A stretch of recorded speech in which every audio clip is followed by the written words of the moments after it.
All right, everybody, I have a good ventilator case for today, and let's get to it. Here's the ventilator case. We're looking at it. See in the top left on our ventilators, the mode is shown. This is pressure control ventilation. We're on a driving pressure of 18 over a PEEP of 8. Maybe not the safest thing. We see these little waveforms. Those are actually cardiac oscillations. It should start playing again. Here we go. Let's take a look at this waveform. I see when I look at a vent, I like to figure out what mode we're on and then does it look like a textbook. So here I look at pressure control and I see the pressure should look like a square waveform. It mostly does, right? And then I see decelerating flow. It doesn't look like you're skiing down a hill as much as normal. There's a little bit of sustained inspiratory effort, but it's subtle. And then the breath ends. That looks not terrible, maybe a little inspiratory worker breathing. And you can see here there's a tiny bit of flow starvation on the inspiratory side. So a little bit of inspiratory worker breathing. All right, good. Now if I look at the expiratory waveform, something's not right. There's like this thumbprint here. There it is. Let's see if we see it again. Not there. Here it is. That's the first one. Thumbprinting, and then here I see a double trigger. There's a big thumbprint. Normal. Oh, that was going to be a thumbprint, but it became a double trigger. So what's going on here? This broadly is grouped into what's called ineffective triggering. The patient thumbprint, right, during exhalation is them trying to breathe in, but their lungs are full already. So if we breathe in all our air and then try to take a second breath, it's hard to get much more flow. And that's an ineffective trigger. I hate that term. And I hate that term. I know it's used in the literature. I'm sure this will bother some people. But it's so nonspecific. It can be because the patient's weak. It can be because you've set the ventilator wrong.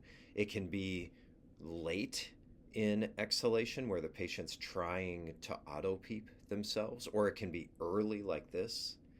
And it can be related to effort or not.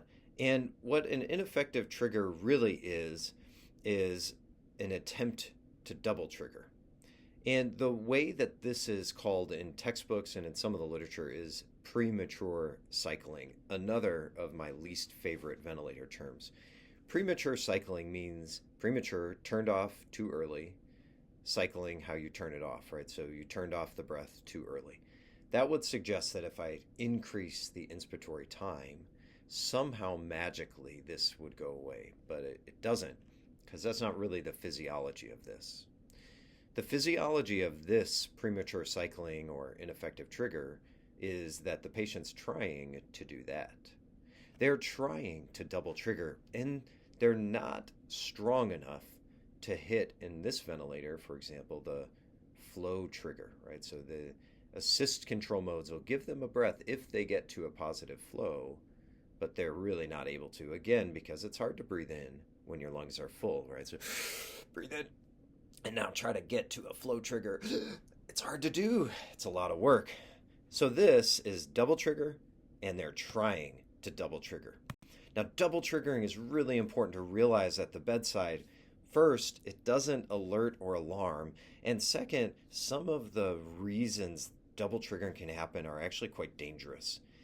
I give lectures on this in other parts of my channel and other videos. Take a look at them.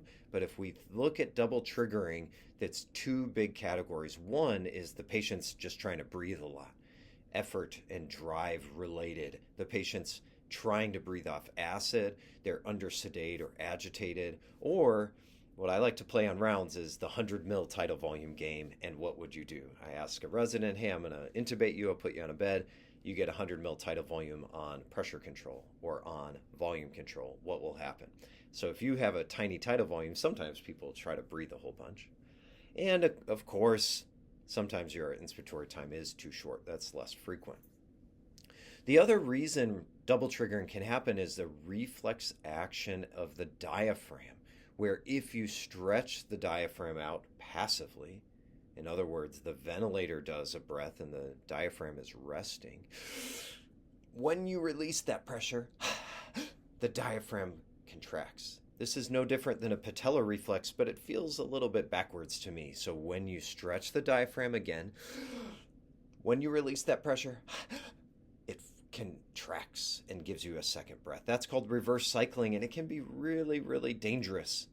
Reverse cycling is associated with oversedation and overstretch, with too big tidal volumes being more frequent than higher peak. Premature cycling is this. It's just that they're too weak to succeed. So it's one type of an ineffective trigger, but I like to get specific and know what I'm dealing with. Is this reverse cycling and a sedation problem where I should either lighten sedation or decide if the reverse cycling is injuring them enough to paralyze them or other maneuvers? Or is this simply that I should be treating an underlying condition, patients working to breathe, I may be providing ineffective ventilation, or they have metabolic acidosis and I should be treating that. So I try to be really specific about this. That's important for managing double triggering. So there's your case of the day. I kept it just about 6 minutes. I hope everybody has a good day and happy ventilating.